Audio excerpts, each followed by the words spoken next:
What's the matter, Kakarot?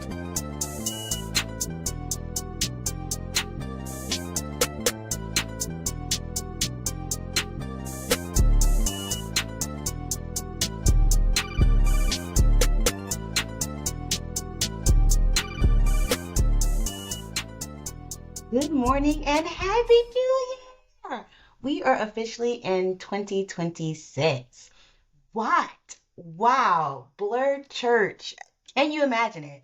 So I could say, like, hey, welcome to Blurred Church of Anime for another Sunday morning, the first episode in 2026, although we're still considered a whole season. I am your preacher, your pastor, your cult leader, your speaker, whatever you want to call me. I am Black Star, here to give you, hopefully, an inspiring message to start off your year. I mean, you can be the judge of that. I'm here with my familiar, Ollie, as he always loves to pop up whenever I start recording. But yeah, the new year came. I mean, I am a product of Y2K, so I'm always ecstatic when we give it when the ball drops and we actually go into the new year because Y2K back then we all thought the computers are gonna, I don't know, destroy the world. And now I think we're getting closer to this computers destroying the world, but we don't think about it in the same way anymore, do we? I have to say, 2026 has already started off with a big bang. I am into tarot reading, so sometimes not sometimes, I've started doing at the beginning of the year just like a tarot reading for myself on how the year's gonna go, and I am looking forward to a lot of things for this year. I'm also doing like daily tarot card drawings. I started that last year, but then fell off. But in the past 2 days, I keep drawing the star card, which has been really affirmative and really happy. So I hope that that trend keeps happening. And I think I'm trying to get through January while I'm looking forward to the rest of the year. So those are the big things. I hope you had a good New Year's Eve. If you were someone who like cares about being with friends or family and bringing the new year in a particular way, I know that I am. I do think the way you start the new year is how most of your year is going to go. Um, so I'm like very intentional about how I do my new year, or I'll just read a lot into what I did for the new year to decide what's happening. Um, and if you're not, you're someone who's like, it was just a day, I had to work, I do whatever, that's cool too. If you didn't have a good New Year's Eve or good transition from 2025 to 2026, I'm so sorry to hear that. And you know what? 2025 was an interesting year, and I am very happy to say, F last year, this year is going to be better. I am looking forward to that for me. I am looking forward for that for you. This whole community that 2026 means we get some of our stuff together, I think, as a whole group. I've also done a couple of one card readings, like in general, for like what the world should be doing, and I get hanged man a lot. So I think a lot of it is like looking at the world and looking at things through different eyes, and I think that is a big thing that we're working on, or we should be working on. And it's also been plaguing my mind about how we deal with some of the political issues that we have going on as we go into 2026. The end of the year brought me finally like finishing up a couple of shows that I really cared about. Of course, I think everybody was on Stranger Things, which I'm not get into. But I am very happy with how it ended. I think it was a great ending. Finishing up Has Been Hotel season 2, I have a lot of thoughts about Has Been Hotel and season 2 and the reckoning that will have to happen with Alistair eventually. And just catching up on a lot of shows that comes out in the October, November, December era, and I start doing all my Christmas stuff. And so the week after Christmas, I am like literally just like, what is everything else I missed from that time and getting into it. But I have been yammering a while. I don't want to keep us too long. So let's talk about this week's anime. And I kind of wanted to do an anime that was super popular in 2025. And I was like, well, like me, not everybody got a chance to watch all the things, or what I think is super popular may not have been popular for certain groups. So I was like, you know what? Let's just stop. Let's just stop. What do I want to say? And I had to think about what was an anime that I really, really liked this year, but also could talk about it from last year. Well, not say this year, I mean 2025. We're in 2026 now. It's going to take me at least 2 weeks to get that together. but also like what I liked in 2024. So I was thinking of something that had multiple seasons. And I thought about, oh, well, what was I super excited about? And there was a lot of anime to be excited, especially sequels or, continuing seasons this year. But eventually I landed on Windbreaker. Yes, Windbreaker. I think it's popular enough. Maybe you haven't watched it, so I promise not too many spoilers, but boy, do I love Windbreaker. And if you haven't seen it, if you don't know anything about it, Windbreaker is the story of probably the most. I'm already laughing because it's. So I'm laughing because I have this like this double standard. I'm gonna call it where like I am not the biggest fan of the tsundere girl or the tsundere love interest, especially in harem animes. I think tsundere is just over oversaturated. I am team yandere. Like let's get the girl who'll do anything for you in there. But I really like tsundere guys.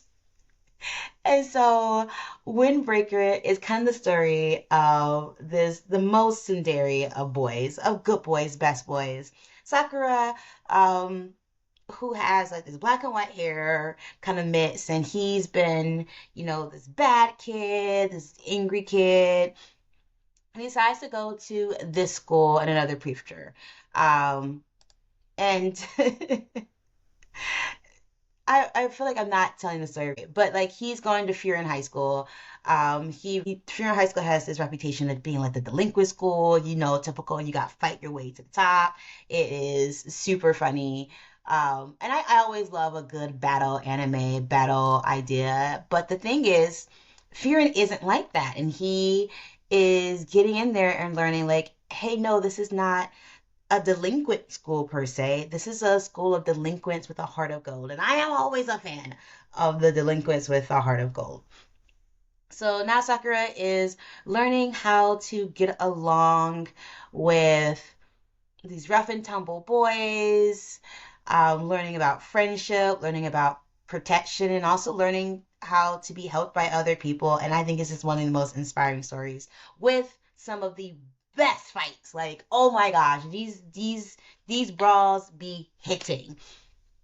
So yes, if you haven't seen Windbreaker, I always tell my friends like if you like a good fighting anime, it is especially like with hands. If you like someone with a two-piece special, different fight styles, all hand-to-hand combat, I highly recommend Windbreaker. But at the heart of Windbreaker, of course, with the Heart of Gold Delinquents, is Sakura learning a lot about himself. And there's a couple of things I want to go through that I think is the message for how we move forward in the new year.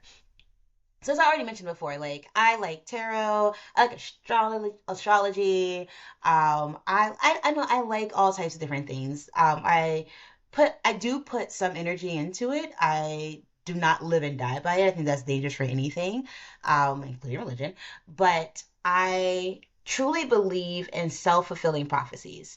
That is a big thing with me. And I think it's whether you do the tarot, the fortune teller, or the root work or witchcraft, whatever you want to call it, or religion, whatever religion you believe in, Yahweh, God, Jesus, anything, Allah, any of that, Buddha, whatever you truly believe, whether it's prayer or reading a crystal ball, I think a lot of that is self-fulfilling prophecy of you speaking out loud on what you think will happen, what you think should happen, and what you think you will become or what the world around you is like. I think we constantly co-create with the universe, with whatever form of God you utilize to manifest the world that we have in to what we see into today. So again, that's why I take all those spiritual practices as like legitimate in whatever world.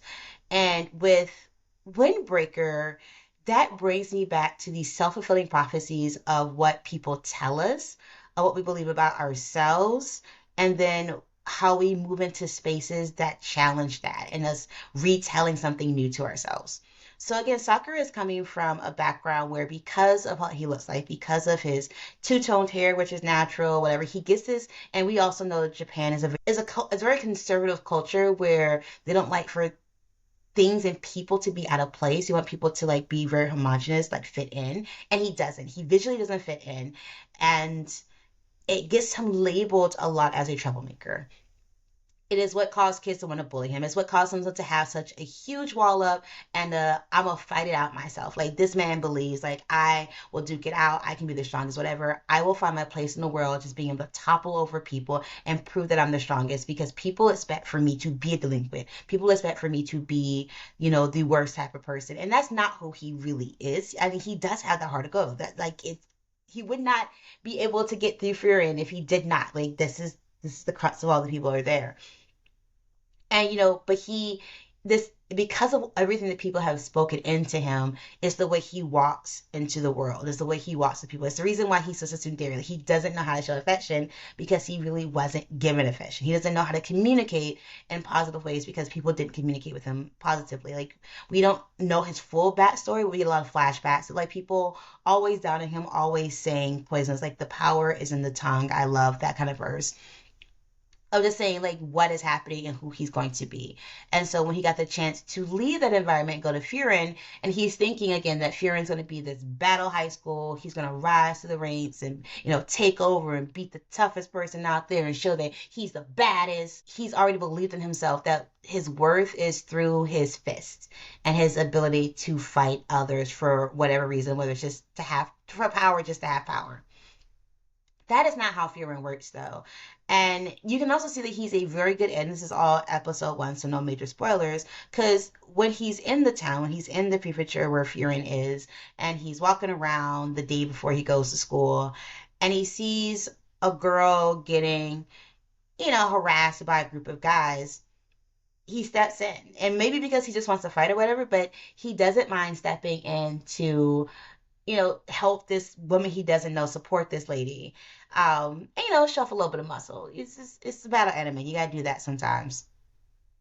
Um, and so I find it so fascinating that this person who's considered this really bad person or this delinquent, someone who's like, I don't care about anybody, I'm gonna fight my way to the top.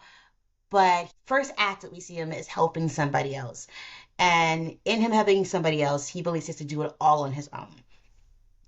That because he's have to be self-sufficient. That is also another story he told himself because he's been treated so badly by other people, he has to do it all on his own. It is so sad. But he goes through the whole situation and he realizes in this community with Furin, with who the town is and what the school is, that that is not the story that has to be taken forward. Um, I think a lot of it is him, and I mean, people can show into you. I think that really does help. You kind of change it does kind of really help change what you may think about yourself, but at some point, the change doesn't really happen for Sakura until he starts saying it for himself. He sees that Furin is different. He is taught, he feels it in his bones that it's not up to him to handle all his problems. There's a whole school of rough and tumble people who are there to protect the town and there to protect him and tell him good job for stepping up and protecting old girl. That's like a big deal for him. Like, no one's ever told him good job. Of course, he's very awkward about it because tsundere. And then there's the meeting of his classmates and him thinking, oh, I gotta, punch out the biggest guy here. And then realizing his classmates are just interested in getting to know him and figure out like how they can work together. And then is meeting all the top A's at the school, meeting all the upperclassmen who run their particular squads, and then learning that he can learn from and get support from those other characters, people who are a lot like him, who came in not understanding what it meant to be part of a group, not understanding what it meant to be dependent on, not understanding what it meant to have friendship or to be a leader, and that he can learn and grow into that. And as they sow into him, as they talk through their own trauma, the lessons that they've learned, and then tell him what the expectations of as him from his own classmates, from the new friends that he's making, from the upperclassmen who think in the head of the school, who believe that he'll do great things, he starts to change. He starts to again speak a self-fulfilling prophecy over himself about who he is and about how he relates to the people around him. When he's able to say, like, hey, I can lead this group, or hey, I messed up on this because I've always had to do things this way. That is like a huge moment of opportunity and growth. And I think that's so important because, again, self fulfilling prophecies can work in a couple of ways. One, there are things that people say to you that can completely kill your soul and make you believe. And the worst part, like, there's nothing I hate more than when adults tell kids, especially younger kids, because of the circumstance of their birth, because of their parents, because of their social status, that they'll never be anything. Like, how dare you? I hate when people put those type of it is a spell, it is a curse to tell somebody that they'll never be anything. Especially kids, especially when we don't know what they're capable of and their potential. And I get it. Sometimes people are saying something similar to that, like kind of kick somebody out of like having bad attitudes, or if they're going down a wrong path and you see where it's leading to be like, you keep going on this path, you're gonna end up in blah blah blah. Like, I get that. But to already write off a child, automatically write off somebody and say you'll never be anything, I think is one of the worst curses you could put on anyone. And I think people begin to hear that and then decide that it is actually true for them. And so then they start to act in a way that fulfills that prophecy. The same way Sakura was doing with, like, well, I need to go to delinquent school because everyone thinks I'm delinquent, without seeing like his desire to protect and be needed by other people. I've seen people in my own life and who, because there was no expectation of them and the expectation was for them to be the worst, they leaned into it. And I don't think that's ever a great thing for people. I think that creates more broken people. And then there's the people that speak life. And I think sometimes it is harder to speak life. Like, I think it's a heavier magic, it's a heavier spirituality to speak life into people, to say, hey, I have expectations of you. I believe you can do this thing. I know I can see the good in you, especially when there's been this negative talk on the outside. Um, and that you need a full community of people who are consistent about that. And that's what I think Sakura gets at Furin. Not only does he get his classmates who see the not great things that he doesn't like about himself and don't tease him about it, but big him up and call him out when they need to the upperclassmen of the other classes, to the head if you're in, to even being like, hey, come with us for this fight. Learn, you're gonna learn this thing. Like, learn who we are, learn what we do, and then learn why you actually do fit. It's not like, let's see, you'll be able to fit here later, kid. It's like, no, from what you've already done that first episode, we know you will fit in here. We want you to see it and we want you to understand why you fit here with us. And I think that is just so powerful. I truly think that in our own lives, as we go into this new year, and again, me being very mystical about, all the things and reading what my year would look like, there's some things I have to tell myself. I have to tell myself that 2026 will be a better year, that I will, reach certain goals, that I understand who I am, and that while there may be some setbacks, like, ultimately the universe will open up and I'll get everything that should be coming to me, especially the things I felt like I didn't get in 2025. And I feel like just saying that out loud and doing my own hypnosis on that, of that, like, no, I'm gonna make this the best year ever, is itself very important as we move forward. I'm hoping that you are also saying that for yourself. I'm hoping that you are also speaking that life into yourself, that, okay, yeah, I may mess up a little bit on this thing or another, but ultimately I am killing it, or I'm going to kill it in the future and be better. Like, it's not about being perfect. It's not about hyping yourself up to be a superhero that you may not even need to be. But I think it's also recognizing and hyping yourself to say, I am putting out this energy. I am saying this prayer. I am calling out to the universe that this is the expectation that I'm setting of myself and I'm setting of the space and the universe for the year. It it can be really life affirming when someone starts it for you, but then ultimately at the end, like I said before, it has to be your own time. You have to finish it. There's always a saying that I think people use a lot, like, whether you can or you can't, you're right. So what you think you can do, what you say out loud of what you can't do, then you're end up gonna be right. Like, and like some of us, we surprise ourselves all the time. Sometimes I'd be like, I'm not sure. And I do genuinely love that I can surprise myself when I get some stuff done, especially last minute, because your girl's a procrastinator.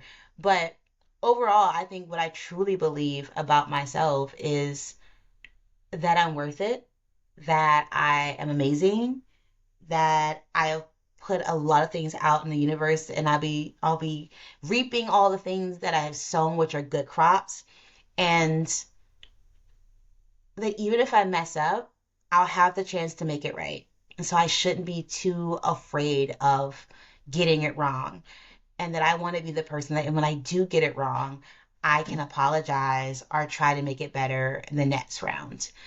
And then that people will hear me out when I do. So I want you to think on that. Like, what are some things you know to be true about yourself? What are some things you expect for yourself in the new year? And what are some things that you want to accomplish? I know people do a lot about New Year resolutions, and I've kind of gotten a little bit away from resolutions. I think I've gotten more into intentions and affirming that my year, because again, I love to plan, but I know I love the plan because then my plans all get screwed up and the universe never quite goes the way I want it to. But I think I plan as a way to be like, okay, let me see how much it's going to end up deviating.